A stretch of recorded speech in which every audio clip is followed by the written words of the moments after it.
How's it going, guys? Cheers. Financial coaches, I hope you are doing well.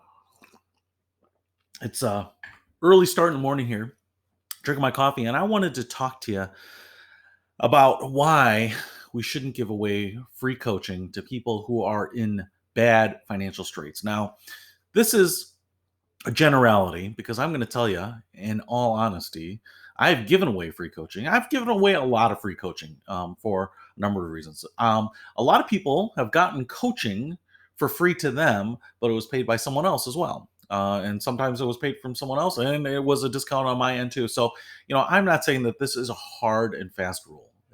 You do not have to abide by this 100%.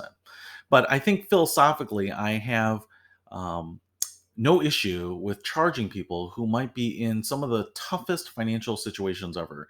And I can think of numerous examples of people, individuals, and families that I worked with that I violated this rule. And I think basically they had poorer outcomes because I didn't charge them than if I had. I think that was one of the missing components to success. And the reality is here, let me just start at the very beginning.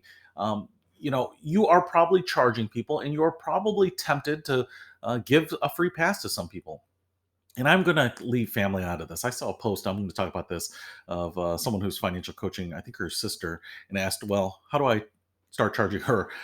Your immediate family, you probably don't need to charge to coach, like your spouse or your kids, those types of things. But what I'm talking about here are strangers that would not necessarily get your coaching services. And for me, this was, I worked when I first started with local families, within probably an hour's drive from my house.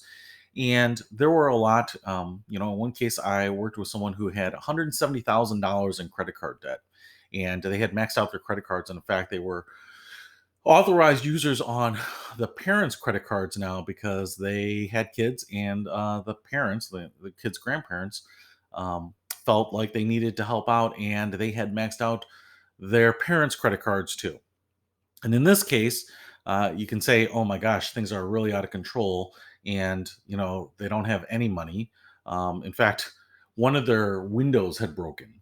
I don't know if it was from a kid or weather or something like that, but they had a garbage bag over it, and it was just taped. And they were saying, we'd love to. It's the middle of winter, get that window fixed, but we don't have the money, and we don't have any credit.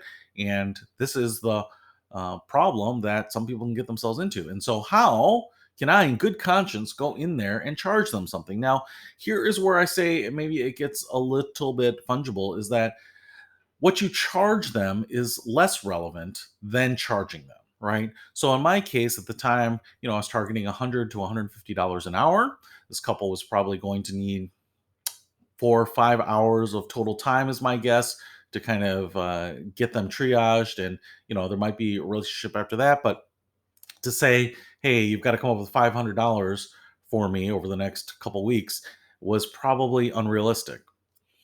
But coming up with $5 might have been realistic. And it was less about the money and more about, one, getting them to buy in, put a little skin in the game.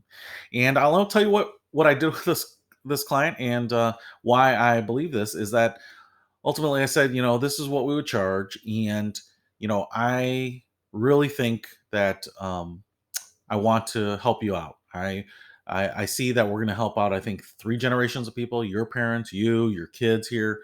And, I think we can do some things here quickly and in a massive way, and try to make some big dents right away. And I think that's going to get you some peace of mind, but it's going to take a long time otherwise.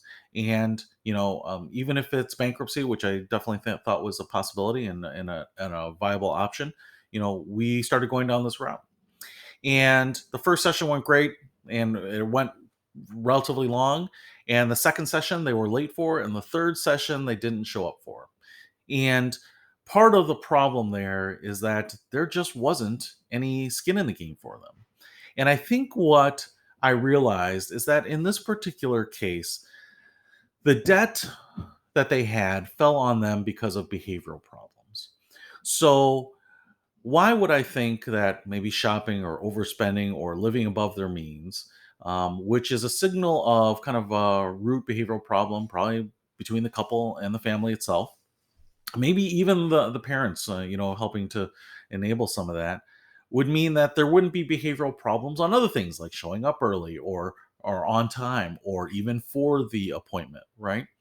And so I think putting the money out there is just a way to get them to say, hey, this is something I need to think about because it's going to be painful. I mean, to be honest, $5 is probably as painful as $150 for other people. And when they have spent money, and this is my greater point to it, when they have spent money on probably a lot of things that were just consumed. They had talked about how they wanted to take the kids on great vacations. They've gone to some awesome places, right? But they have nothing to show for it. It was consumed money, so they've consumed it on that and cable television. And, they had the premium package because they wanted to keep the kids entertained. They had the kids in a private school. They had the son in a travel soccer team, right? These are all decisions that they're making, and spending money on and finding money. And if it's really that important to them to get out of the situation and they have a resource that's going to help make it as easy as possible, and they aren't willing to spend the money, I think that's a good sign. That's a good sign that they probably aren't ready, that they probably are in pain, but they probably aren't as motivated as they need to be to take the action that you need them to take or that they need to take for themselves. And I can't own the responsibility of caring more about their money than they do. And so that's why I think it's important for people to pay. And generally, if people have gotten themselves into their own situation here, not necessarily willfully or maliciously, but what they've done is if they've chosen to spend money on frivolous things, they need to start making the decision to spend money on the valuable things. And like I said, kind of the exception to this rule would be maybe a spell of bad luck, right?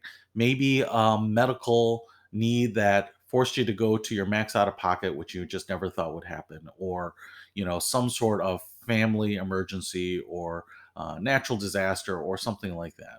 But particularly to me, when I look at a person's financial situation and it has been um, a or it's a tough situation because of a long-term behavior, then I almost always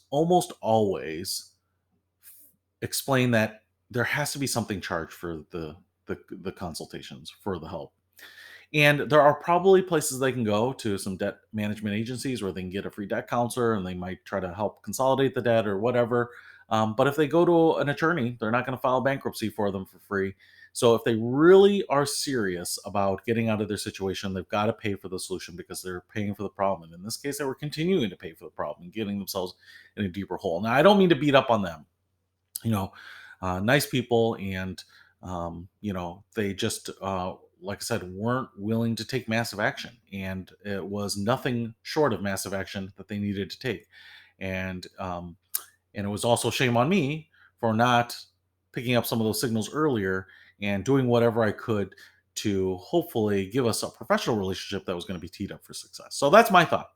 If they are spending money on everything else that their hearts desire, but you don't think they will spend on the solution, it might not be a good client. It might not be a good long term arrangement. So, just my thoughts on that. Hope it helps. See you later.